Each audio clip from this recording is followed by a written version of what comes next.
a box, and I definitely don't want to put God in a box.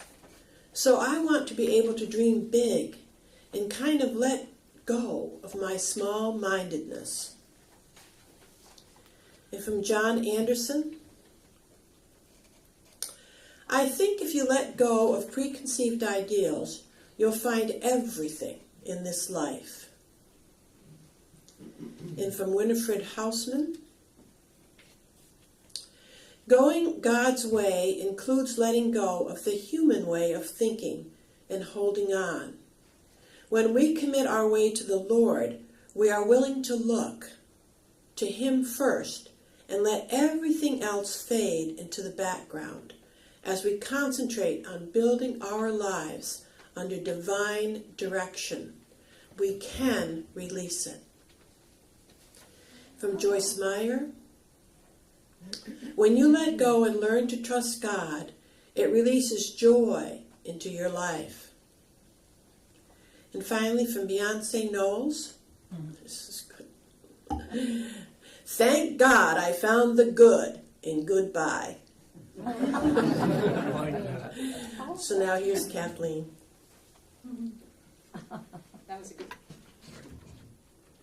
That was a good one.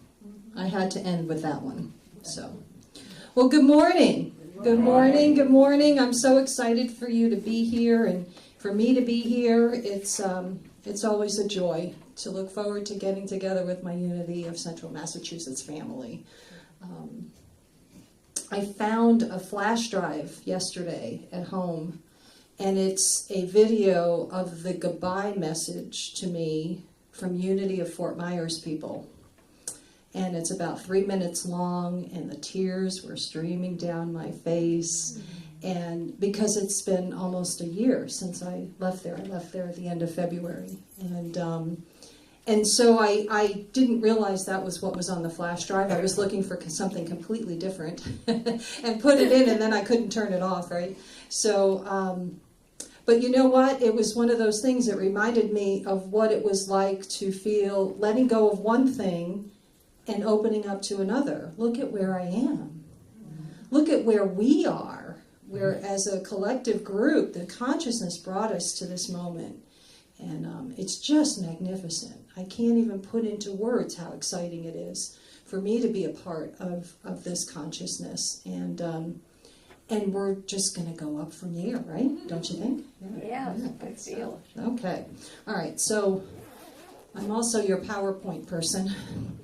So we're going to, like that? Like that? Next year we're going to have our designated PowerPoint person. So let's see if this works. Come on. Whoops, there we go. Okay, so the first thing I want to talk to you about is that daily word that came on December 10th of this year, but it was just so perfect in every way. Letting go is about surrendering human identification and turning control over to true divine nature. Right? Doesn't that make sense? We are having a human experience, my friends. We cannot get away from that. As much as we would like to, that is part of what's going on here, is we are spirit having a human experience. I need to embrace that whole package, not just part of it. Okay? So surrendering to human identification means that I stand here before you today and I say to you, I am a spiritual being having a human experience. I don't say I'm a human being having a spiritual experience. Do you see the difference? This human body that you see in front of me is not representative of who or what I really am. I am really spirit. I am divine in nature, as all of you, because we're all connected.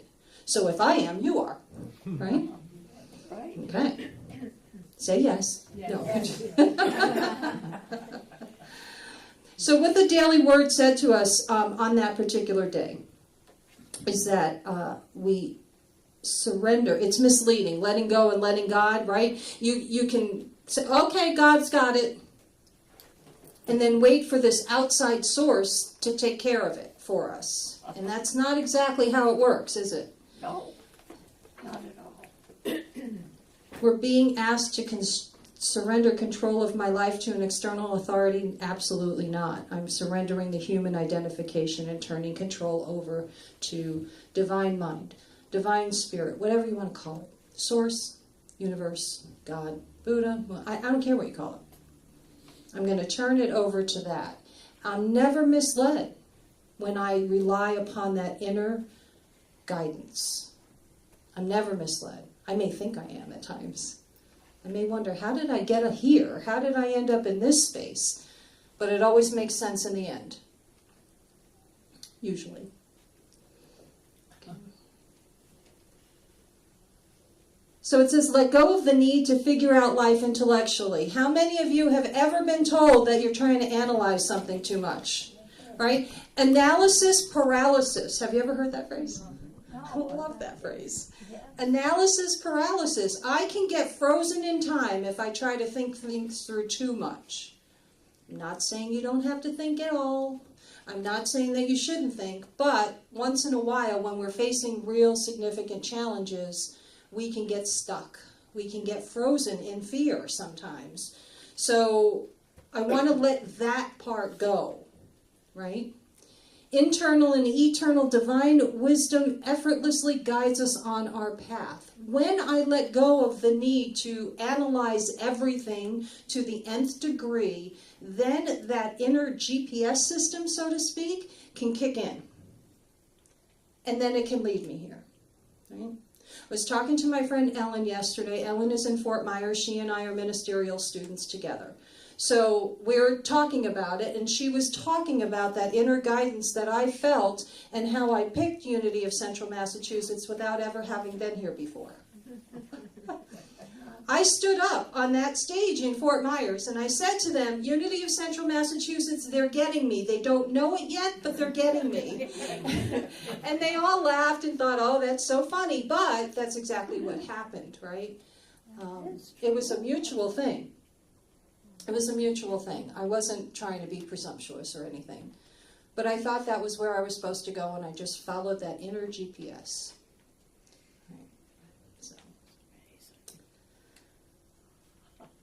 How many of us need to let go of the need for recognition or approval? If I let go of that, the feelings of love and self-worth will actually fill me up. If I stop looking to make you like me.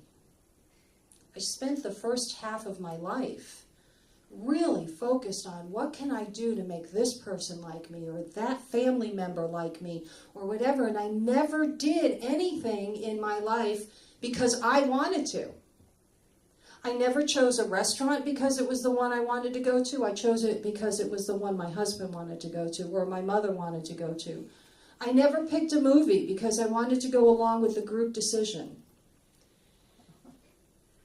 I didn't know that that's what I was doing at the time. But that is what I was doing. And so when I found out, and when I went through a divorce in 2009, and when I went through that challenge, I began to recognize that I had absolutely no idea what I liked and what I disliked or anything. I didn't know what movies I liked. I didn't know what kind of food to order. I didn't know what kind of restaurants to go to. It was really, as funny as it sounds to me now, it was real. It was a challenge. I had no idea of what to do. So we can look at releasing that if we want, right? Yes. I want to go through some of these quotes before we move. Oh, feelings of love and self-worth fill us up, opening the way for the spiritual ideas to flow forth. That's the important part. When I go through life with an open mind and an open heart, it makes the channel of energy flow is just amazing. It just, the ideas come through left and right, and I grab some of them and I miss some of them. I've given up worrying about what if I miss something, because I know it's going to come right back around again. I trust spirit now.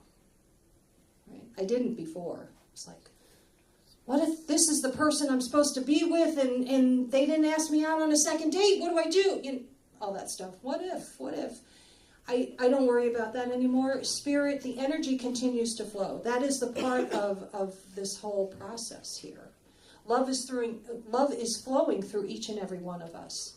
Wisdom is flowing through each and every one of us, right? And it's connecting us. And you know those things about synchronicity in the world, right? I think of someone and then they call me. I haven't talked to them in, a long time, and they just call me out of the blue, and I had thought of them 5 minutes before or a day before. All of that, it's that energy. It just keeps going and going and going. And what this is all about is the spiritual ideas are coming from source, from God, right? Call it what you will. It's hard for me to say God and not think of the man upstairs. I have a friend of mine who loves to call God Gus. Guy upstairs. Guy upstairs, yeah. And that works for her, and that's great, right? So when I say God, I might change to divine mind, divine spirit. It's all the same. Take what you like, leave the rest. Whatever works for you is fine. But those spiritual ideas come flowing through me. And I grab onto them faster now. Because I trust. There's a trust issue that goes on here too. I think we've talked about this once before. That phrase, trust God, doesn't always work for me. I'll confess. It doesn't always work for me. The phrase, trust God one more time, works for me. Because when I'm in the middle of a pickle, I've been known to get into a couple of those from time to time. When I'm in a pickle, I know that when I say trust God, it sounds almost cliche for me. And then trust God one more time reminds me, oh yeah, I trusted in the past and it worked. So I'll do it one more time. Okay, got it. There's lots of little tricks we can do.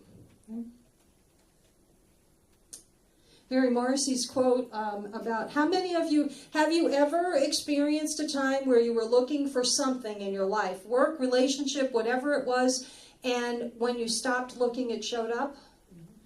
Yeah, I've had that happen a couple of times, and then other times where I'm like, well, I'll stop looking and it'll show up, and it still didn't show up, but that's okay. That's okay. It happens, right, from time to time, but usually that's it. When we release the anxiety that is attached to whatever it is that we're looking for, that's when we free up that energy again to flow through us. I love Jody Benson's quote, let go of my small-mindedness. I mentioned this earlier with those note cards that I was talking about, right? Think big. Think big. I promise you, let's see, where are we now? I started school in 2016.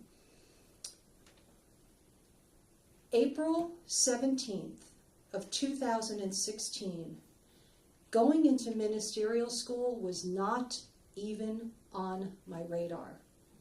April 18th, 2016, everything changed. Everything changed, and it scared the you-know-what out of me. Okay? And I was in Unity Village at the time. I was in leadership training. Carmen and I were in the same class together, and I was freaking out because I was having a change of heart. And I didn't want to have a change of heart. I did not want to go back to school again. And I went running back to Fort Myers. I talked to my minister. I went into meditation for 40 days. 40 days sounded like forever. Now, it's a blip in the wind, right? And 40 days later, I'm sending in an application for ministerial school. It was that fast. It felt very uncomfortable at the time. But to me, that was thinking way too big for me. There was no way I was going to be accepted into ministerial school, to become a Unity minister. Absolutely not. It's not going to happen. I'm not going to try. Have you ever done that? Right? You have this idea, and no, I can't do that. I'm not going to try. Maybe you have this deep down desire to become a published author. And you have this feeling like there's a book inside of you, right? And oh no, I'm not going to do it. My friends, start writing anyway. Do it anyway. That's what the letting go process is all about. Let go of that small-mindedness. Letting go of preconceived ideas. You'll find everything in this life. That's from John Anderson. Winifred Hausman, Going God's Way, willing to seek divine guidance first. I think that's the essence of this. When I seek guidance first, the answers just come. If I plow through first and then pause for the answers I should have asked for several days ago, that's when things don't look so good. They don't always end up the way I think they should. Now, I have come to learn that everything happens in a sequence to bring me to this point. So there were lessons for me to learn if I plowed through first. I have a friend, I've shared this before. She is not a ready, aim, fire kind of a gal. She is a ready, fire, then aim. Doesn't always work out so well. No. Not always. But I like to pause and seek guidance first. And if it appears as if I'm not getting an answer right away, that's okay, because you never know when the answer is going to come to you. Just because you go into a meditation and then you come out of it and it hasn't happened doesn't mean it won't come to you later on that day or maybe next week or something. You just, again, we go back to we trust the process. It works for people. There's lots of stories out there about people, you know, similar to my story of how I ended up in ministerial school. You know, so again, we just trust. Joyce Meyer, when you let go and learn to trust God, it releases joy in your life. Think of a time in your life when you released something and joy was a result. It's pretty powerful when that happens. It doesn't happen with every experience. Every experience brings us something different. Sometimes it just releases peace when I let go. If I'm in an unhealthy relationship, right, and then I finally get the strength to walk away, that can bring peace. I had a situation in my life where I walked away finally, and I can tell you that I didn't know I was as scared as I was until I no longer needed to be scared. So if you had talked to me before I left that particular situation, I would have said, no, I'm not scared. But if you talked to me a week or two afterwards, I would have said, wow, I was terrified and didn't even know it. And that can happen too. So, of course, Beyonce, thank God I found the good in goodbye. Good is all capital letters. Good in goodbye. Okay. So here are some questions I found. Louise Hay is one of my favorites. She transitioned, I think, this year. She transitioned maybe the end of last year, I'm not sure. But at any rate, I had her 2018 calendar, and these were some questions that came up. What can I let go of? What can I nourish within me? And what can I newly create? So today is about the release and let go part, but that's not the end result. The releasing part is about returning us to a consciousness of wholeness. W-H-O-L-E, wholeness. Okay, not the hole in the donut. But wholeness. It's not just about the releasing, it's returning us back to the remembering that we are already whole and complete. It's not that we want to become whole and complete. We already are. We just need an awareness of it. Okay? So what can I let go of? What can I nourish within me? And what can I newly create? I don't know about you, but I'm pretty excited about this. Look what we created together this year. And I say we, I didn't do this alone. This was a we project for sure. And it had been in the works for a long time, right? And here we are. Imagine what's going to be newly created this coming year. Excited. But first we have to be willing to let go. It's kind of scary sometimes to think about, what am I going to let go of? And what is it going to look like when I let go of it? I'm a recovery coach. Work with people who are addicted to different substances, alcohol, drugs, etc.